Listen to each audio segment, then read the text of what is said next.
Hi, welcome back to Ember and Azalea. If you saw my Instagram, my little announcement, I'm going to QuiltCon this year. I'm super excited to go. We're going with my husband's side of the family. His mom and sister are both professional quilters and have gone to QuiltCon a couple times, and I've heard nothing but great things, so I'm really excited to check it out. I've heard that a lot of people will make their outfits or parts of their outfits to wear to each of the days of QuiltCon, so I'm planning to make a couple things to go along with my outfits as well as some accessories. I'm going to pop up a couple outfit ideas and inspiration that I got from Pinterest, starting with this collage that I created. This gives kind of the general vibes that I want to go for.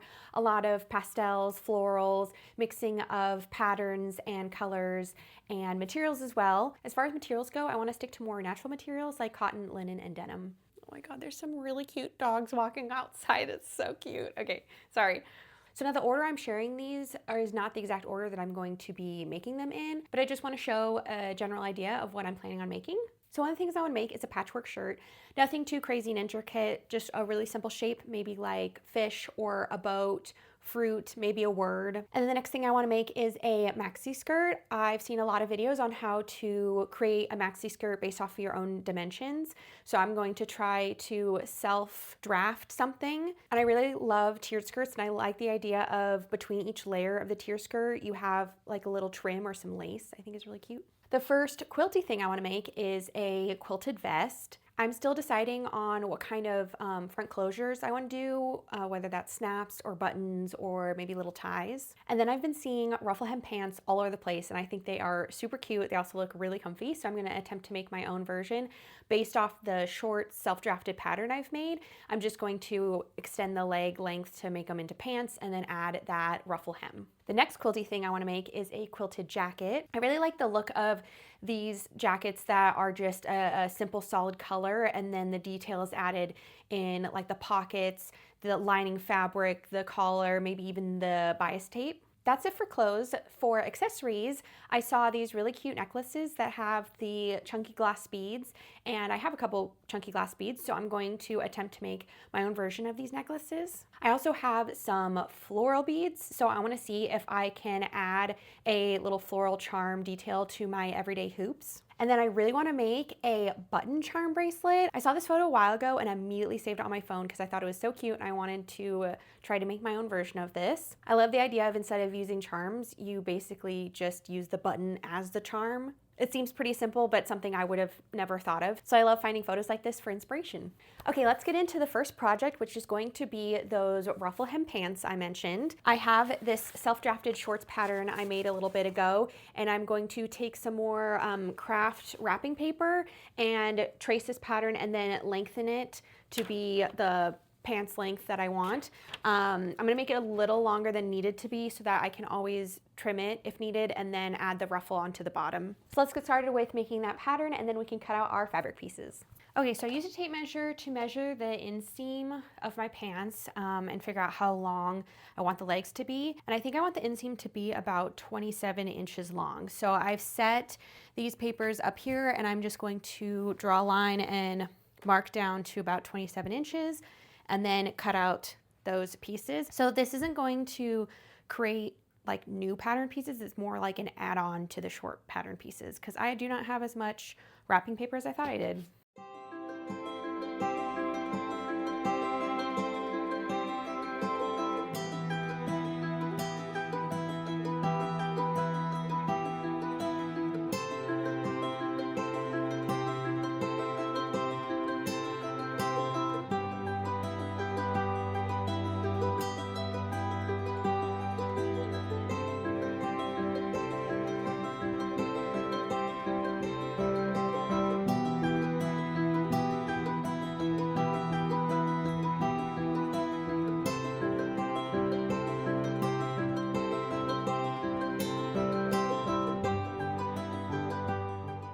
Okay, the lighting is not fantastic in the craft room right now, but I just wanted to show you the two pattern pieces that we made for our ruffled hem pants. What you've seen so far is just me making this pattern, but what has actually been happening in the background has been a couple days of figuring out what fabric to do for these pants. I'm trying really hard to use fabric and materials that I already have, but unfortunately the right type of fabric that would lay properly as pants, I don't have enough of. At first, I was going to make them out of this gorgeous red gingham, but after I cut out the first pair of one leg, I realized I did not have enough to cut out another pair, which is unfortunate. The good news is though, I still have enough of this fabric that if I take the pieces I've already cut and shorten them into shorts and then cut out the other two pieces in the short length with the leftover fabric, then I could make a cute pair of ruffle hem shorts. So I will probably do that someday. As far as ruffled hem pants, I ended up going to the store and getting this really pretty navy gingham, which I gotta be honest, this is the pattern and fabric I wanted to make these pants out of originally. So I should have just gone to the store and gotten this fabric. I just honestly didn't know how much is needed for pants. I got about 3 yards, which is probably overkill. I'd rather be safe than sorry. And then if we have any leftover fabric, I could make a little something else out of this. So I did a trial run with this pattern just to make sure I got the overall fit and length correct. And I think it's perfect. It just maybe needs a little bit more on the waistband. So I'm gonna add 1.5 inches in length to this waistband and then cut along that line and then follow the rest of the pattern all the way around.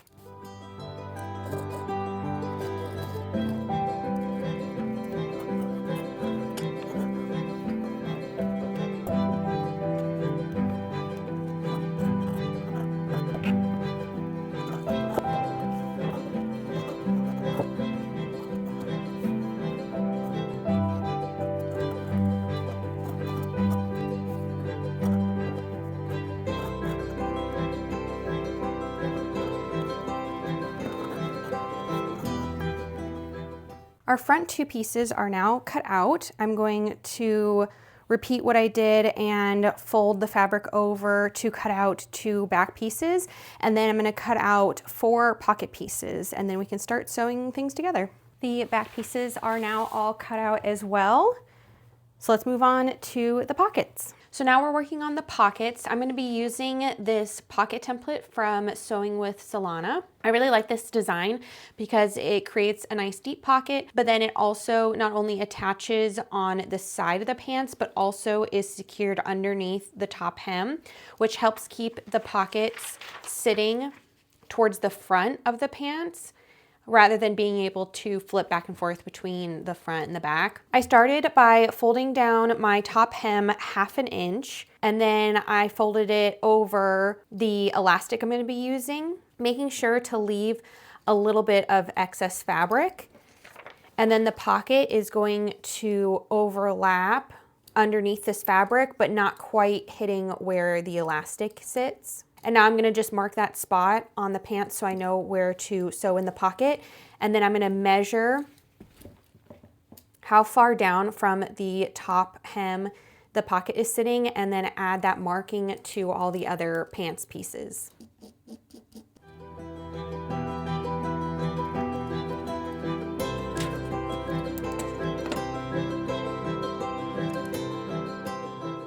So for the length of my waist hem, it looks like the pocket is going to sit about 3 5/8 inches down from this top hem. I'm going to cut out 4 pocket pieces. The fabric I'm using doesn't have a right side or wrong side, but if your fabric does have pattern on one side and not on the other, make sure that you're cutting 2 pocket pieces and then 2 mirrored pocket pieces. You can do that by doing what I did here, where you fold over your fabric. So you'll be cutting out 2 pieces at a time and it will be mirrored because you have one piece facing this way and the other piece facing that way.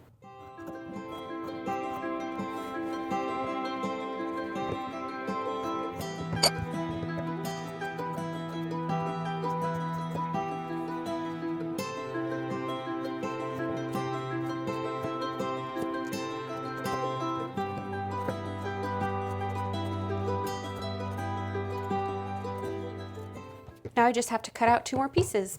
Before I attach the pocket pieces onto the pant pieces, I want to serge the edges to finish them. So I'm going to start from this point and go around the curve up until this point. I'm not going to serge the 2 straight sides because those will be sewn and serged later.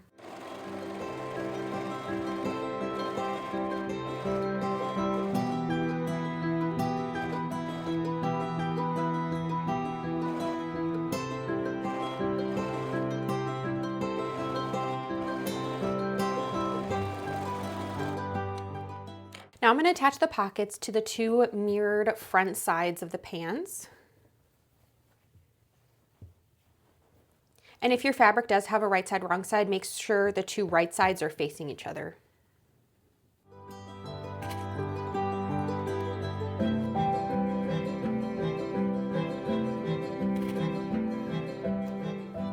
Now I'm going to sew from here to here to attach the pocket pieces onto the pants pieces.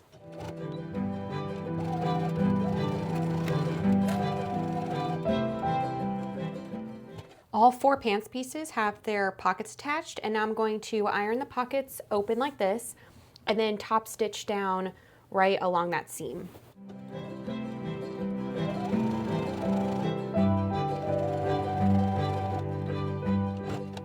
So I did make one little mistake. I should have overlocked down this straight side on all of the pieces before I did the top stitch for the pocket, but that's okay. I'm going to do the overlocking later and hopefully it will work just as well. The pants will still construct the same way, so it should be fine. So now I'm going to take a front piece and a back piece and flip them facing each other, so right sides together, and then pin them together, and then I'll show you how we're gonna attach them.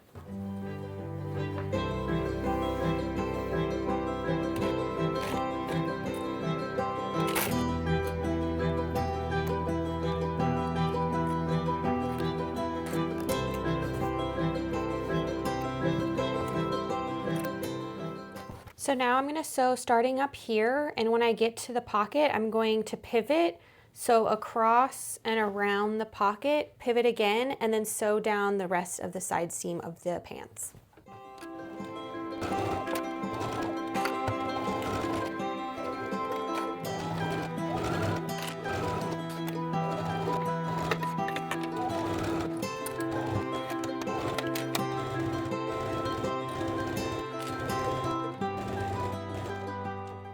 Now that we have the sides all sewn, we're going to match up the front piece to the other front piece and the back piece to the other back piece, and then sew down the matching seam.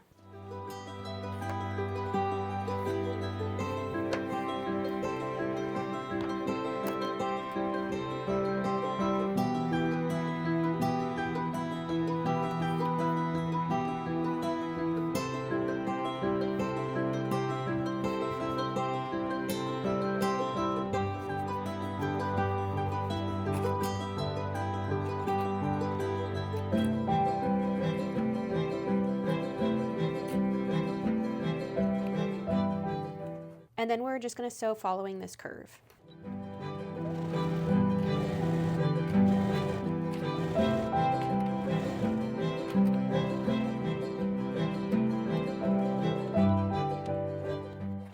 Now that these two curved seams are sewn together, I also overlocked those seams. And now we're going to open up the pants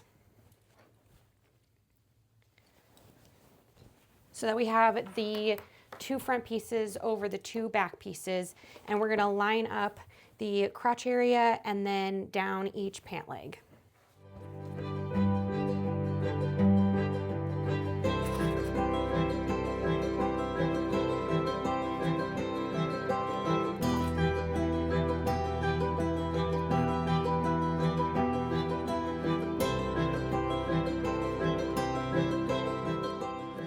And now I'm going to repeat that for the other leg. Now that both legs are clipped together, we're going to sew starting at the end of one leg, come up, pivot, and then sew back down the other leg.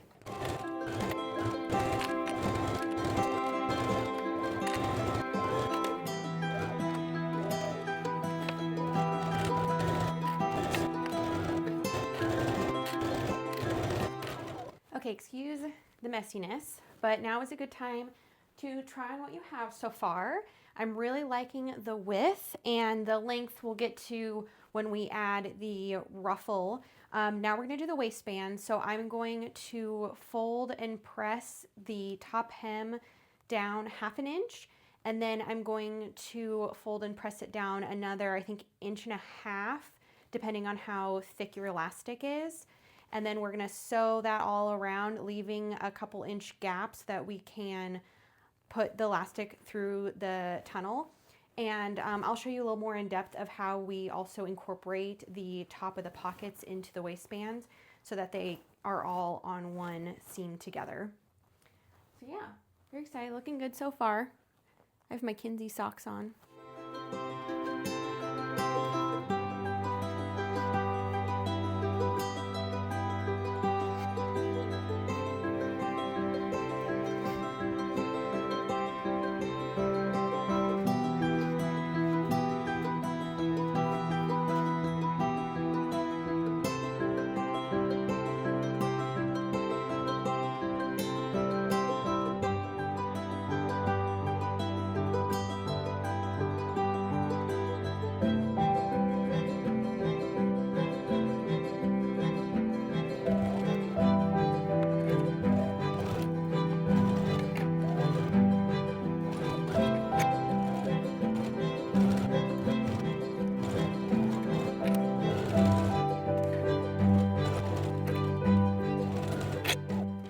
To figure out how long of elastic you'll need, I suggest trying on your pants and seeing where they sit on you. Mine are pretty high-waisted, so they're gonna sit about here on my waist. You're gonna take the starting point of your elastic in one hand and then the excess in the other, and you're gonna wrap it around yourself, not too tight, just comfortably, and overlap your starting point with the excess.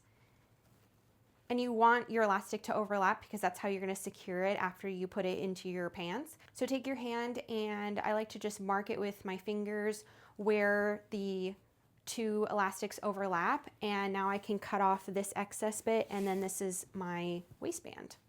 Now you're gonna find the opening in the waistband and thread your elastic through. I have this little tool to help thread it through, but you can also use a safety pin. And do your best to keep the elastic flat and not twisted.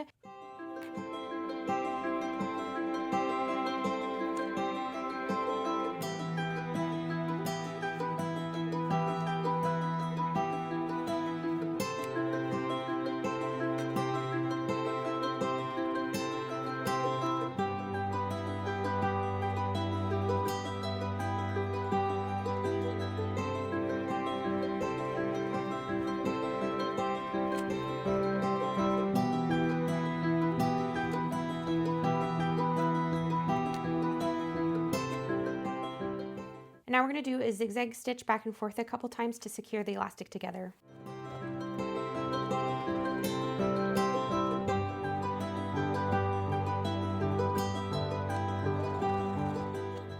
Now you just have to stretch the fabric around to make sure it's even on the elastic. Then find your opening and stitch it closed.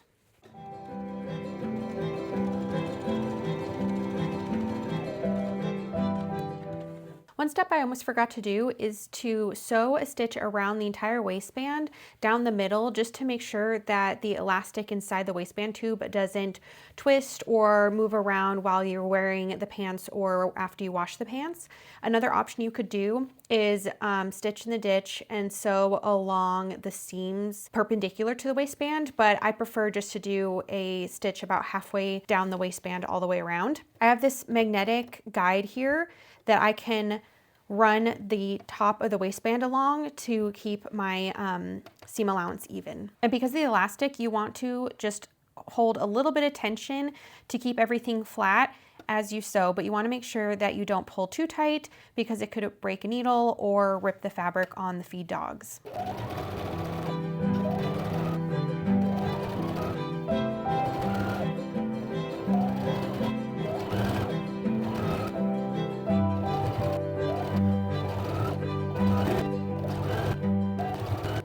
Okay, we are almost there. We have the waistband done, pockets, legs, all that. The last thing is the hemming. So this is where we figure out how long or cropped we want the pants.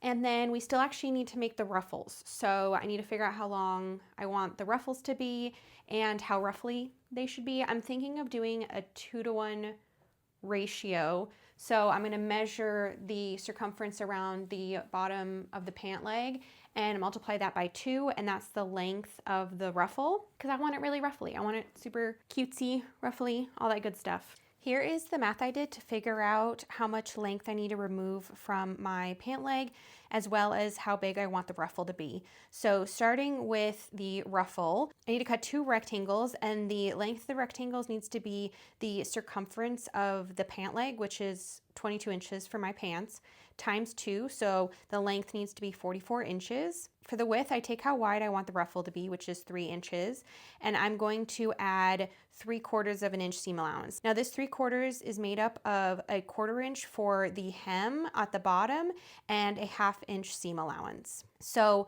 the total size of the rectangle is going to be 44 inches long and 3 3/4 inches wide, and I need to cut 2 of them. To figure out how much I wanted to remove from the length of the pants, I tried them on and cropped them to where I want the total length to be, so including the ruffle. So I want the total length to be 1 3/4 inch less than what the pants are right now. So from the total pant length, I need to subtract 1 3/4 inch to get that total length that I want. And then I also need to subtract 3 inches for the ruffle length. But then I need to add in a 1/2 inch for the seam allowance. So I need to remove 4 1/4 inches from the pant length before I add the ruffle. I'm a little nervous to do that, but I triple checked my work, so hopefully the math is correct.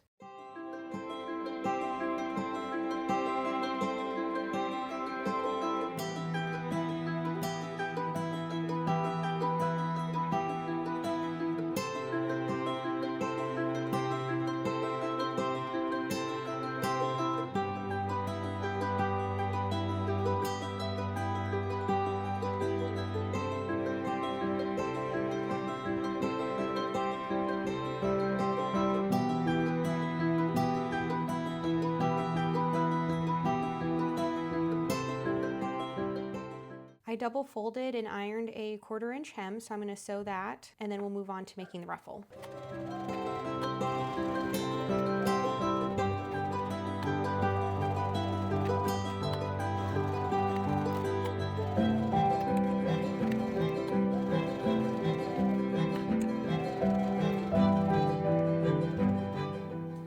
So to do the ruffle, I'm going to sew across the top edge of this rectangle, and I'm going to try the trick where as you're sewing, you hold the thread up here a little taut and it ruffles the fabric for you. And I'm making sure that my stitch length is all the way up to the highest it can go. And you don't want to backstitch when you begin or end in case you need to tug the threads a little bit and adjust how the ruffles sit.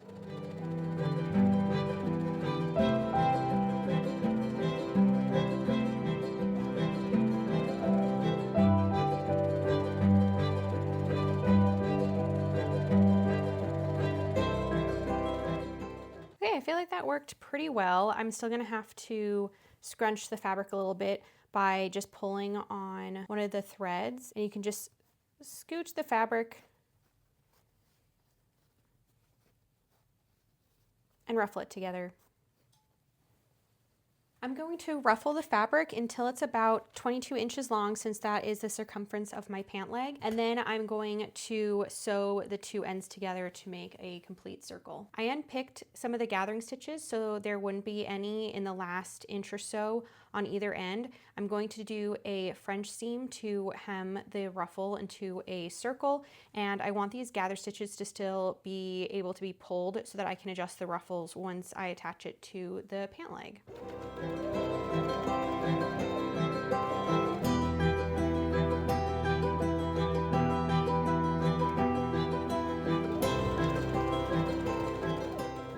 Now that I have this French seam done, I'm going to do one more stitch down this edge so that it lays flat. It's time to attach the ruffles onto the pant leg, and if you can tell, I did a bit of an update. I originally pinned it all together when I had the ruffle at 3 inches wide, and I realized it kind of looked like clown pants. I don't know if that's because of the pattern I chose or what, but I changed it to be a 1 inch wide ruffle, and I think it looks a lot cuter.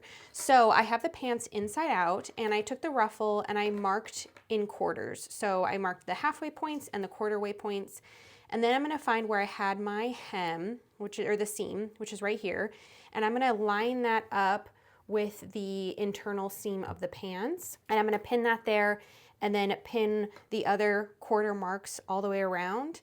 and then sew the ruffle onto the pants. I'm gonna pin the ruffle inside the pant leg so right sides are touching.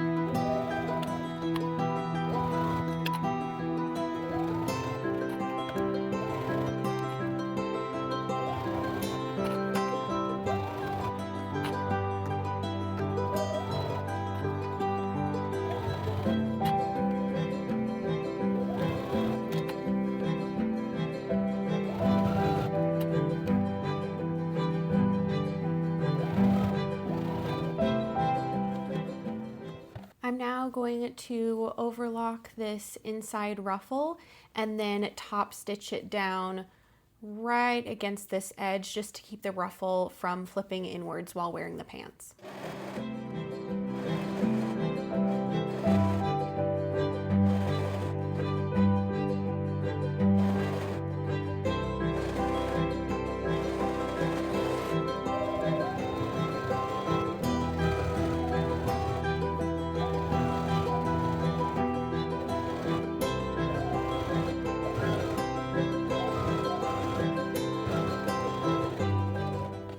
All right, here's how the pants turned out. I absolutely love them. They are so crazy comfortable and really cute. I love the ruffles at the bottom. I feel like it just adds such a bit of pizzazz and whimsy, and I absolutely love how they turned out. I cannot wait to wear them to QuiltCon. I threw together this outfit. I thought the navy colors and the fish really brought out the pants and worked really well together.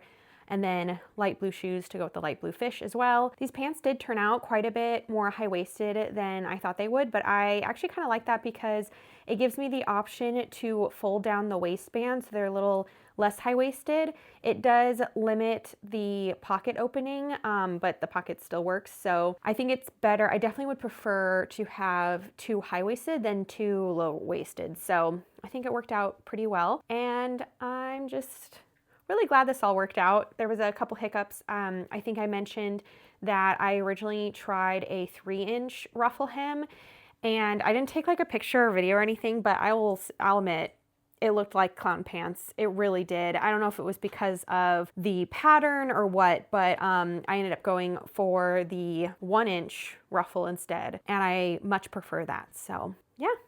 I'm not sure if I'm going to add this into a just overall vlog showing all of the projects I'm making, or if this is going to be its own individual tutorial video, since I do go in quite a bit of detail of how I made these pants.